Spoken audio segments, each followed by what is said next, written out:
Start with the piano melody. Then slow it down a bit.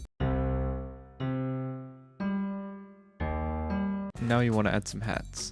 Start with the good old, then add a few more because that was way too easy. Then you'll want to find some more hats. These are the definition of filler instruments, as their only purpose is to fill up space in the high end. Now we're going to move on to the snare. Chop snare, no surprise, same spot as always, no surprise again. But we're going to do something funky and... Next, the 808 and kick. You don't really need to think about this one, stick to the spins 808. What else, am I right? Don't bother using more than one note either, then just make the kick do the exact same thing.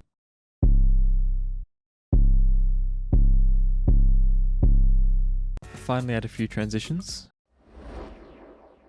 and do this. And here's what it should sound like.